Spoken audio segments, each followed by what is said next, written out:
When faced with a complex problem with multiple dimensions, try to make it as simple as you can until you start to see options. Then the urgent to make a decision comes up, especially one with multiple choices and factors to consider. I find it incredibly helpful to use a structured approach called the weighted scoring method. It helps me move beyond just gut feeling and make a more logical, defensible choice. The method is very old and it is used in education in all levels of teaching. First, you need to define the problem. Clearly state what decision you need to make. This sets the focus for everything that follows. Brainstorm options. List all the possible solutions or choices you have for the problem. Don't censor yourself at this stage. Just get everything down. Then, eliminate the ones that are obviously irrelevant. Identify key criteria. Think about what truly matters to you when making this decision. These are the factors or criteria that will influence your choice. Try to be comprehensive, but also avoid too many minor criteria that may overcomplicate things.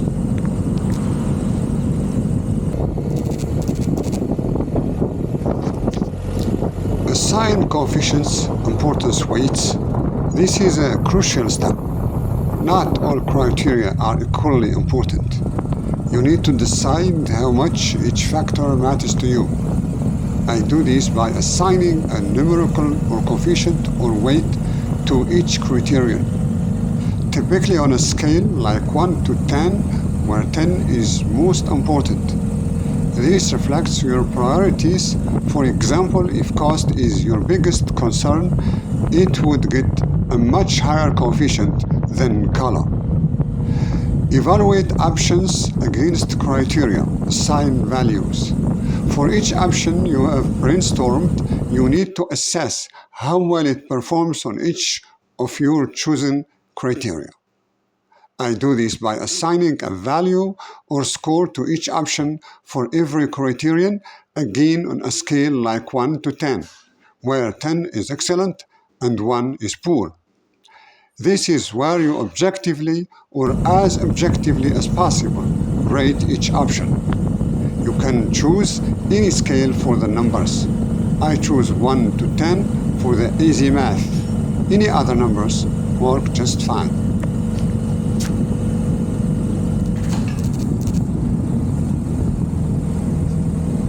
Calculate weighted scores. This is where the math comes in. For each option and each criterion, you multiply the value you gave it by the coefficient, importance weight, of that criterion. This gives you a weighted score for that particular combination. Sum total scores. Once you have all the weighted scores for a single option across all criteria, you add them up. This gives you a total cumulative score for that option. Make your decision. The option with the highest total score is generally your best decision, as it's the one that best aligns with your priorities and performs strongest on the factors that matters most to you. This method helps quantify qualitative aspect of a decision, making the choice clearer and more systematic. This method fit any situation and you can apply it at wish for the whole spectrum of problems. A kid can use it to buy a computer game or a bicycle. A 12th grade student can apply it to choose high studies, work, or choose a single career. A president of big country can apply it to shape the economy or the defense of his country. Of course, you can adjust the number of options, the criteria, and the complication of the math. The result is the same. Let's apply the method to choose a motorcycle among 3 possible. I want to buy a motorcycle and I need to choose the best one for my needs. Brainstorming options. I set my options to an old BMW R80 RT, a classic larger touring motorcycle, a new RK200, a modern smaller displacement commuter-style bike, and a new scooter, a practical easy-to-ride scooter.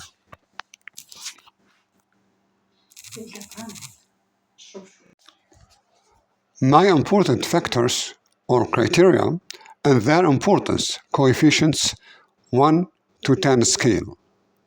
Price, initial purchase, how much it costs to buy, coefficient 9. Security, theft risk, reliability, how likely it is to be stolen, and how reliable it's mechanically, coefficient 7. Comfort, how comfortable it would be on longer journeys, coefficient 6. Maintenance cost, how expensive and difficult it is to maintain, coefficient 8. Fuel efficiency, how much gas it uses, coefficient 5. Handling and maneuverability, how easy it is to ride in traffic and around turns, coefficient 4. Now, let's score each option for each factor. Value 1 to 10, 10 is the best. The option old BMW, total score 158. Option new RK200, total score 267. Option new scooter, total score 319. My decision is for the new scooter that got 319. Based on this weighted scoring, the new scooter comes out on top. This tells me that given my priorities, especially price, ease of maintenance, and fuel efficiency, a scooter is the most suitable choice. Despite the allure of a classic BMW or the appeal of a new motorcycle like the RK200, this method really helps highlight the practical winner based on my specific needs. Before I wrap up this video, I have to mention that before the execution of the decision, before buying the motorcycle, keep updating the math. Any new element that matters, include it in the calculation and seek for a new decision. Once you buy the scooter, keep the chart or that table of math with the paper of the motorcycle. Later, you will check how well you did on your decision making. You can train yourself on all decisions you had already made, whether you are happy with or you regret them. By the time you accumulate tens of tables, you start knowing yourself a lot. You may write a book on that subject, and that's worth some training.